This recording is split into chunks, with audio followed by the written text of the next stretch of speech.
everybody, and welcome back to another episode of Coyote Ridge. Okay, so today we're going to be looking at a little different setup for the butt pack, and this would be a pretty good setup if you were heading out lightweight. It contains the 5 C's with it. I've got on the back of it, I've got a small tarp. This was picked up at a discount store, Ollie's, for 99 cents. It's just a 4x6, but for, like a little trip out, it'll work fine for me. You may want to step up just a little, the next size. Okay, so I just took the butt pack that we looked at there the other day, and just kind of traded out some stuff. And that's something to remember, that you can always move stuff in and out of your kits, switch them around a little bit for whatever purpose you need at the time.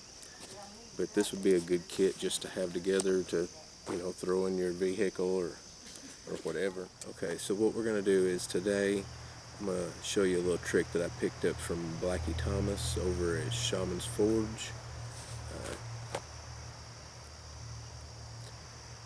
Today we'll be doing bacon in a bush pot. Okay, so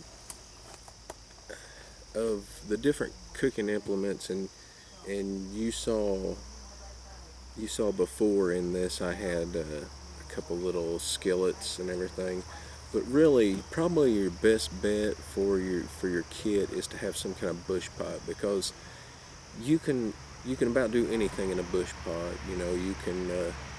You can stew something, you can make coffee, you can purify water, and you can even fry in it. So that's what we'll be doing today. But just while we're unloading this, I'm going to show you some of what I have in the kit, and that's covering the 5 C's. Okay, of course I showed you the tarp, and that's going to be cover. Okay, we have containers. We're going to have multiple containers today.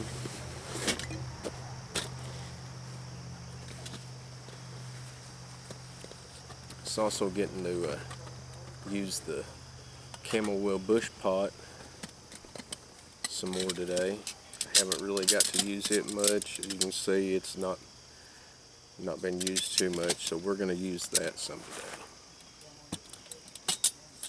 Okay, I've got my little plate that I just threw that in there to hold the bacon when we're done. Okay, I've got my fork and spoon in there. And instead of building a fire today, we're just going to use the A-Lox alcohol stove. And it's, in my opinion, it's good to have one of those just for quick little trips out, or if you're in a situation where you're on the move, you're not going to be setting up camp. It cuts down on a lot of your time with building a fire and everything to cook. You can just use one of these this is a little Trangia type stove. This is the A-Lox. This is the little stove unit that comes with it. They come different colors. They just send you whatever as far as color goes. Okay, and for the alcohol today, what we're going to be using, in my previous video I just used 90% rubbing alcohol, but the value of these is in the different materials you can burn. They're also called spirit burners. You can use this with the alcohol that you consume. I would use a really high proof, like a pure grain alcohol, 190 or something like that. But you can also use, this is heat gasoline antifreeze. And heat is just methyl alcohol. It's just another form of alcohol. And you can use that in these stoves. Okay, so I also have my water bottle.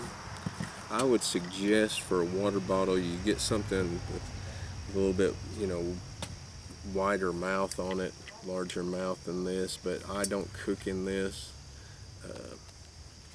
because I've got the Bushpot. Even though It would be another option, and I may add a wide mouth water bottle eventually, but this works for me for now. It's just it's a good metal container, and it seals up good, and it doesn't leak out. It allows me to carry a little bit of water.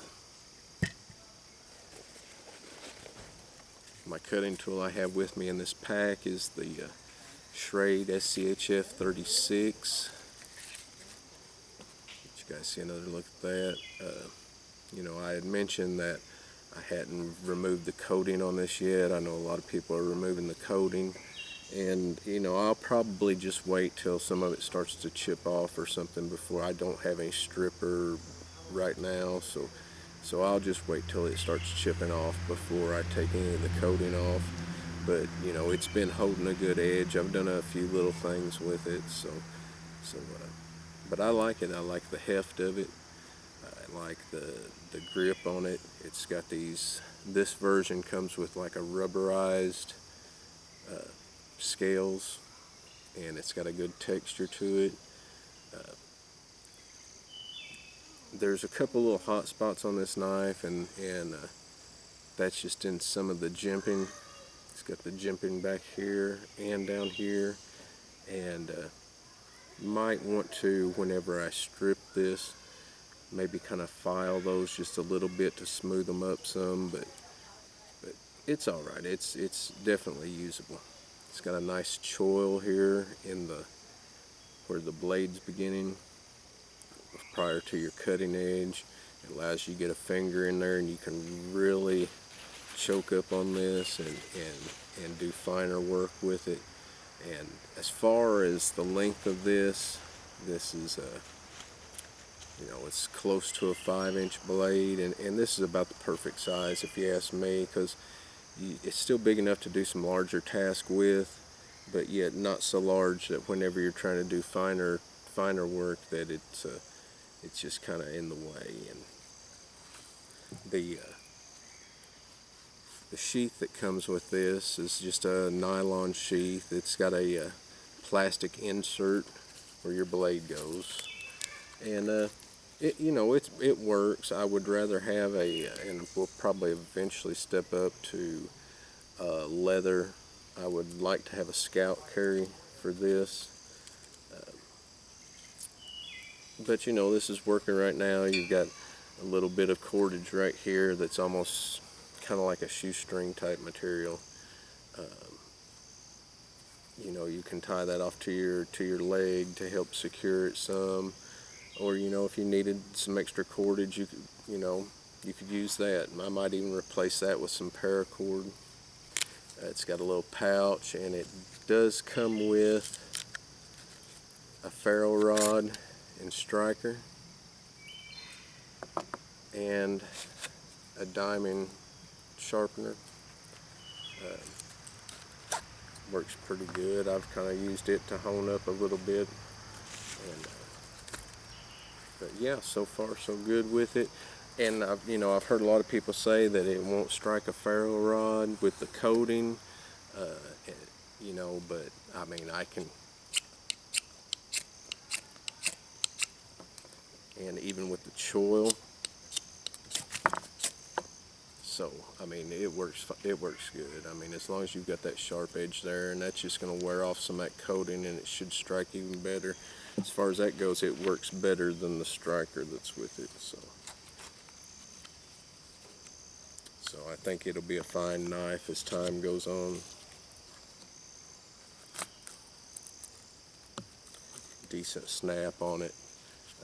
The belt loop is Velcro, so you know, you want to, but it secures pretty good. I've wore it around a little bit, and it holds good. You'd really have to have something get a hold of it good to rip it off of you. Okay, but right there, that is our cutting tool for the day. Besides the small one I have on my belt, I do have more cordage. I've got the roll of bank line, tarred bank line I just threw in there. And I've got a little bit of paper towels here. And of course I've got the cooking grate, the grill that I showed you the other day and gave some tips with it for multiple purposes. So we're just going to stick this in here for whenever we make the bacon to lay it on.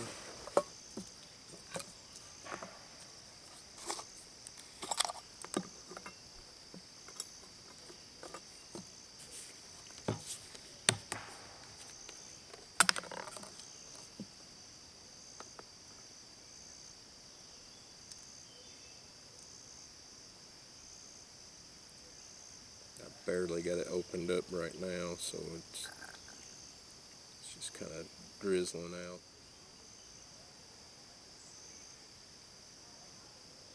I think these alcohol stoves are supposed to hold around 2 ounces, 4 ounces. I can't even remember, but you can look, if you look them up, if you're looking into them, you can see. And I haven't cleaned this one but one other time, and but it should do fine. Okay, so we've got it in its stand there, and we'll just get it lit up. See that all right? I see it's burning now. We're just going to give it a second to come to a bloom. While we're doing that, we'll be getting our bacon opened up.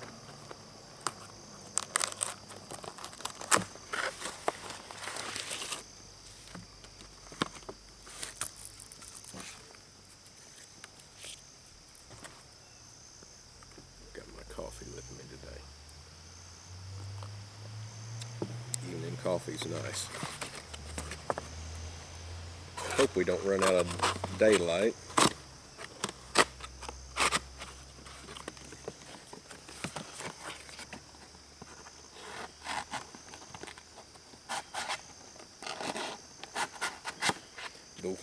The weight of this blade helps it cut right through stuff. It's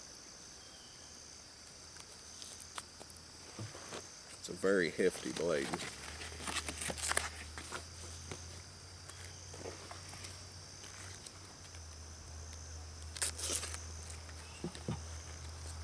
Nice and sharp.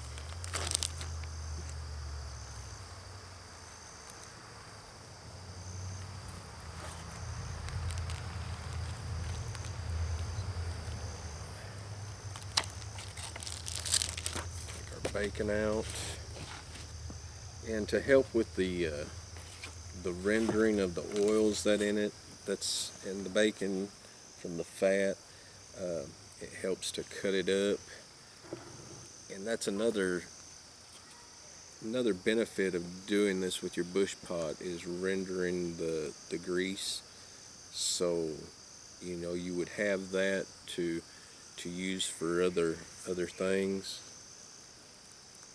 We're just going to slice our bacon up a little bit, get it down into more manageable sizes for the pot.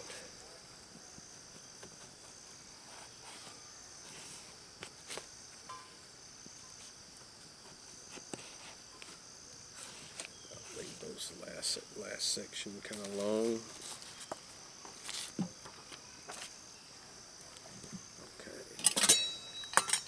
What you want to do when fixing it in a Bushpot is you're going to add a little bit of water. I know, don't add water to hot oil. It's a disclaimer. Don't do it. We're just going to add enough water to kind of cover the bottom of our container. And this is going to keep your bacon from sticking and allow the fat to render. So we're going to go ahead and put our bacon in there, separate it up here some.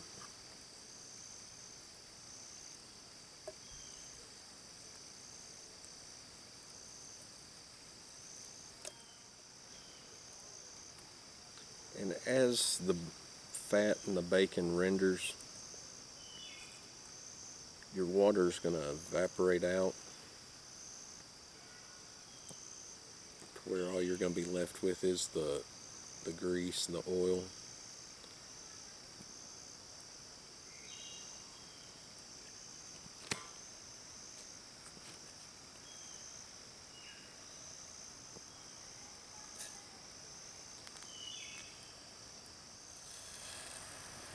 Here, that's heating up good already. The methyl alcohol from the heat product I was showing you there seems to be a good fuel for this. It's got a nice size flame on it that's not too high.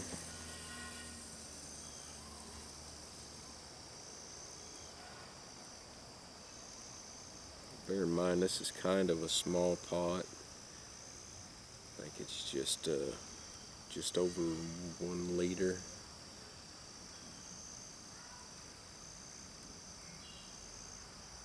It's got markings in milliliters on it, and it's got a 700 milliliter marking.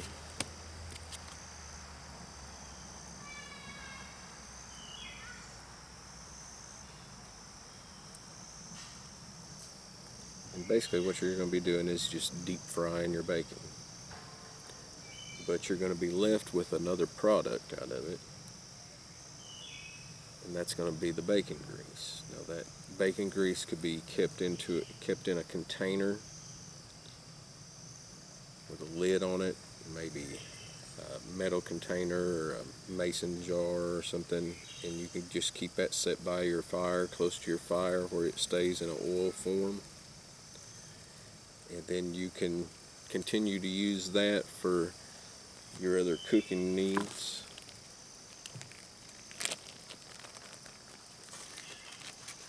And you know, we have the grease on this packaging right now, that this, even if you were moving along, you could fold this up, maybe put it in a baggie or something that you have with you, and it would be great for helping you start a fire whenever you did decide to camp for the night.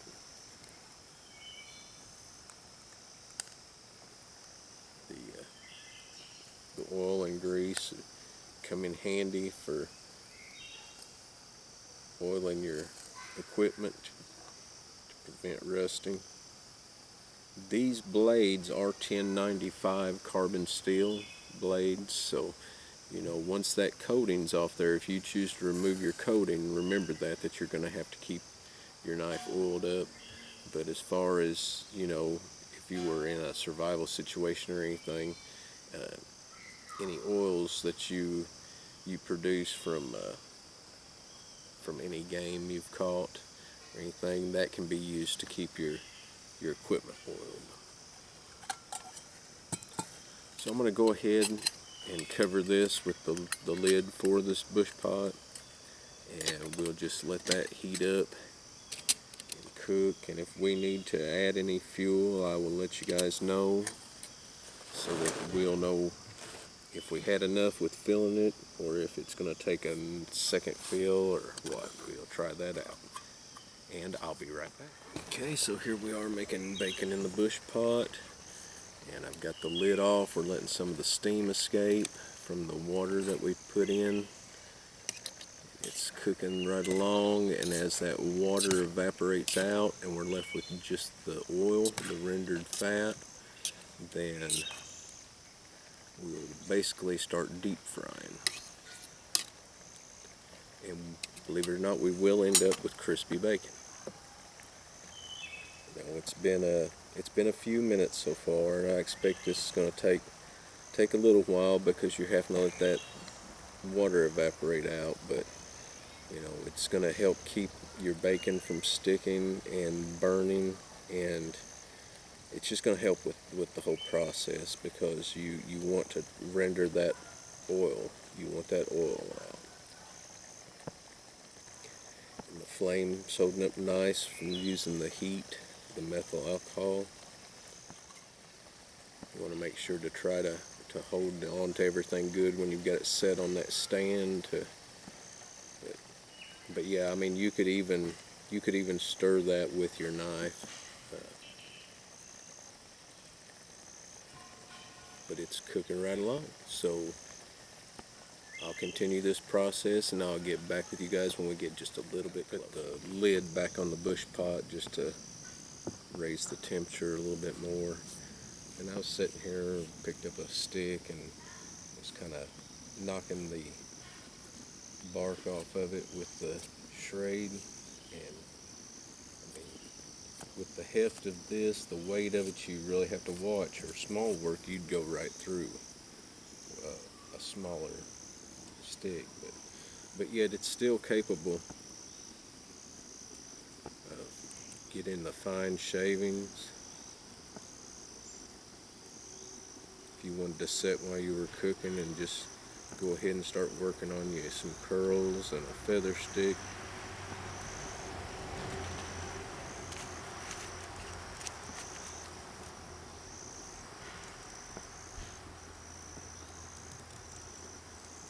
One thing I noticed I do whenever I'm doing this is like I'm kind of just holding the knife choked up on it and holding it steady and still, and I'm kind of sliding the twig I'm working with back onto the blade, the cutting surface. So so I'm being safe with the knife blade. It's not going to do you any good, guys, to get out in the woods and get hurt.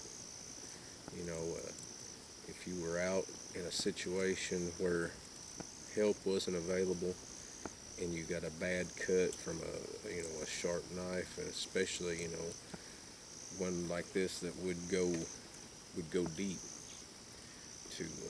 to cut yourself bad, or just even a small cut set up an infection if you're in a survival situation. So you want to be careful, but there's some nice little curls it's making.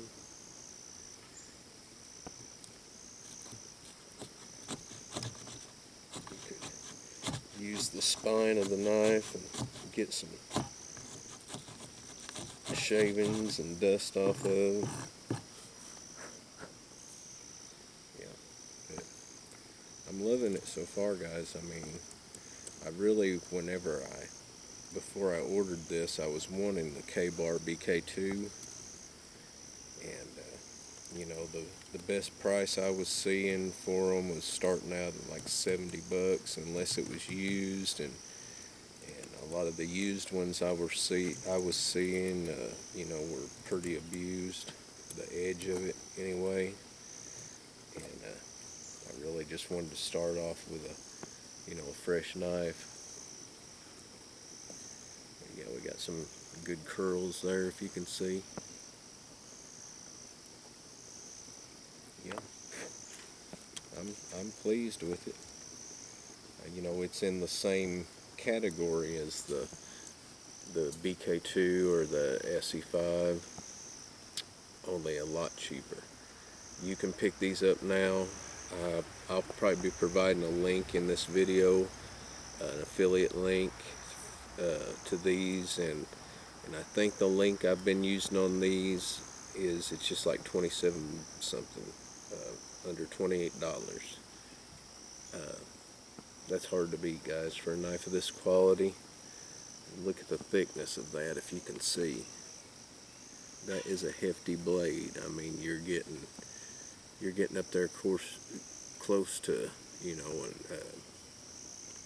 what are they, 1/4-inch blades? I mean, it's heavy duty, man. That could last a lifetime if you take care of it. And you can also get a version with micarta scales. I haven't tried it. I may eventually get one with the micarta, or just order a set of micarta scales to put on this one.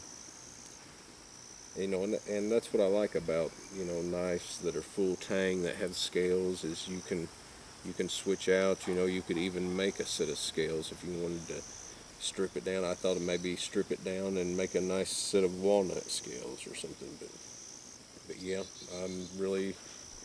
I think you'd be well pleased with the Schrade. Another knife I've been thinking about trying to get and try is the Condor Bush Lore. It's a fairly cheap bushcraft knife, and but I like it. I like the design of it. I've heard good and bad things about it.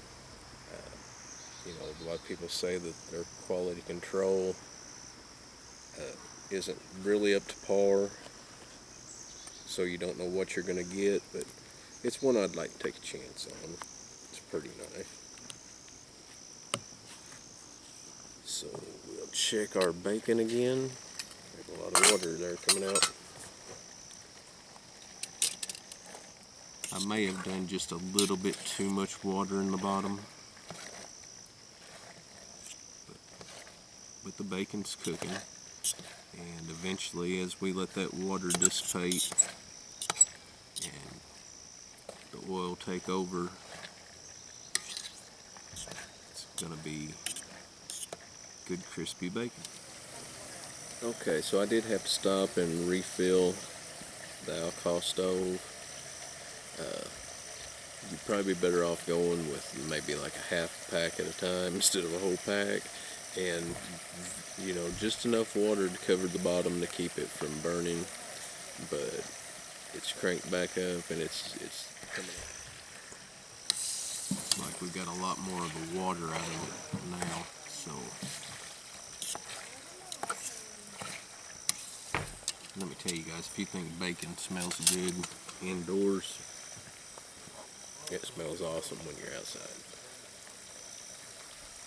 So I'm going to continue this process and I'll be right back with you. So it's been a little while and we're getting some pieces start to brown up. You still have to stir it pretty good every so often and reach down in there, make sure it's not sticking. But we got some pieces starting to brown up. This does take a little while, so we're probably 25 minutes in or so. I did have to fill it once so far. I may have to put a little more in it, just where I'm fixing a whole pack in there, and I may have put just a tad bit too much water. But I'm putting the lid on from time to time to raise the temp, and then taking it off for a while to let some of the steam escape. And I tell you, it smells so good. Every animal around is trying to come investigate. Minnie had to come see what was going on, didn't you, Minnie? So we're getting closer, guys. Hopefully we don't lose daylight. Cat just climbed a pine tree. Hopefully we don't lose daylight on this. I was a little late getting started making a video today.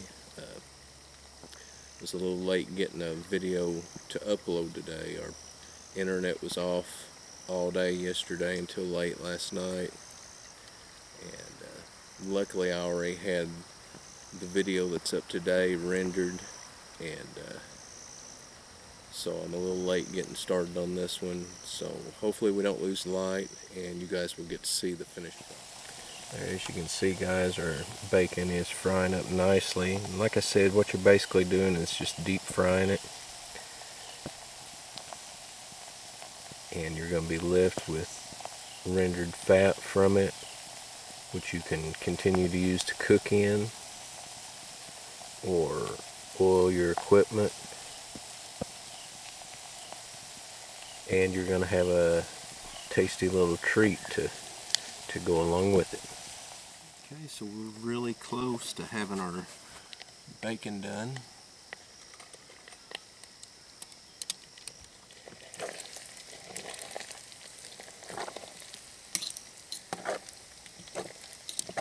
And it's a good thing too, because we're losing light quickly. As you can see, that's getting good and brown. Like it just a little bit more crispy than that.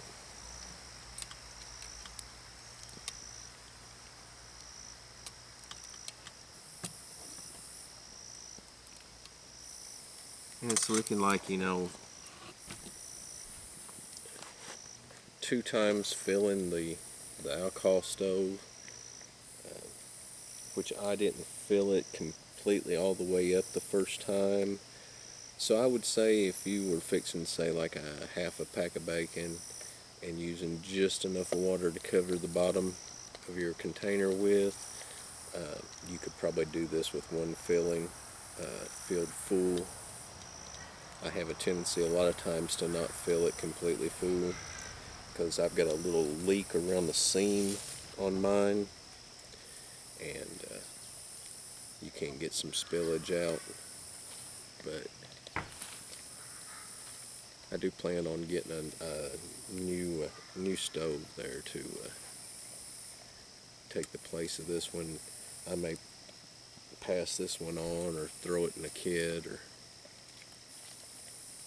but this one ought to do it. We'll cover it again once more to raise that heat. It's another thing that'll help you with your cooking, is keeping it covered. You'll even be able to tell in listening to it that after you've got it covered for just a little bit, you'll hear it sizzle more. Like that.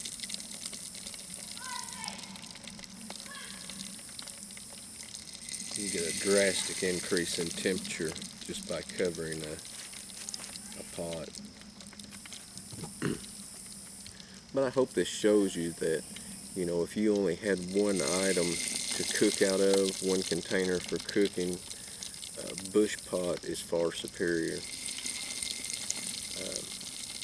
You know, I have mentioned that you can use the GI cups, the little stainless cups. This is the GI cup from Walmart. That with a lid of some sort. And that's just a homemade lid. That works good as a little pot, you know. You're just limiting, you know, the amount that you can fix at one time, whereas with this, you know, you could fix enough to take care of, you know, a couple people.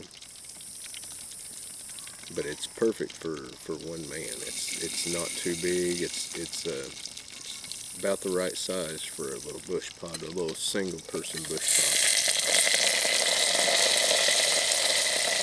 Yeah, you can tell by that moisture dripping into that grease that it's almost completely greased now.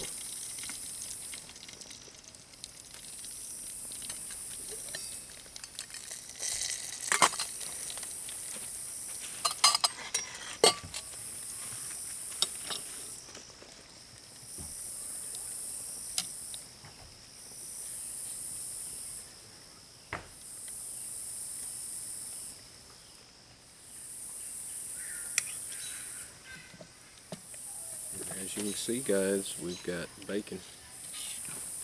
I mean, this ended up being a pretty good little kit setup, I believe, and bacon makes it better.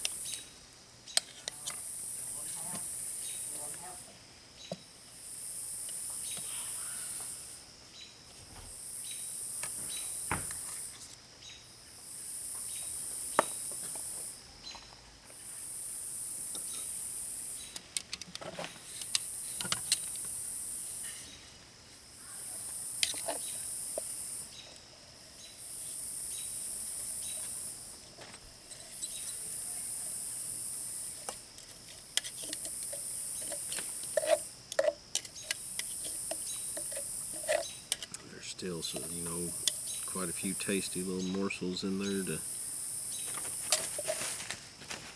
help flavor any dishes that you use this grease for later.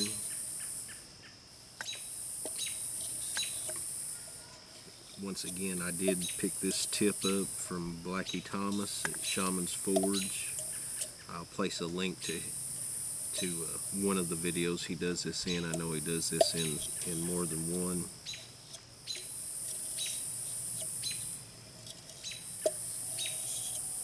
Yeah.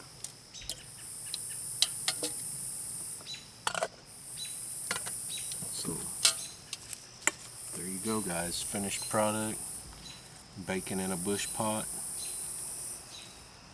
You know, with the dry baking techniques and everything that's in that you can do with these pots, I think it makes them the perfect candidate for a kit. And if I had to just pick, you know, one container, Bushpot would definitely be it. I mean, I would, you know, it's always good to add a cup to that and a water bottle if you can make that work. And you know, if you don't have the benefit of something to use as a plate, then you could use the top of your bush pot, your lid, and use that as a plate. Works the same. See? man, that's good. Good stuff, guys. So, I'm gonna sit here, snack on a little bit of bacon.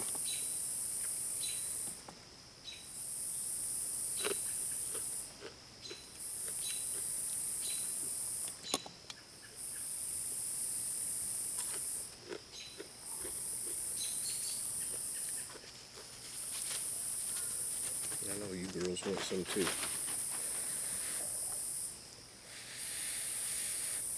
Let me cool it down for you, okay? There you go, Penny. Hold on, Effie. There you go. Where's Minnie at? Minnie already go in?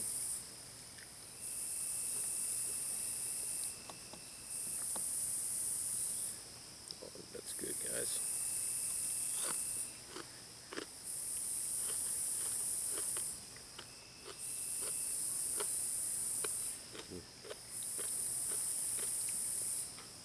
Doesn't get much better than bacon. But just remember, until next time, guys, keep your head on a swivel, practice whatever you want to be good at, and question everything.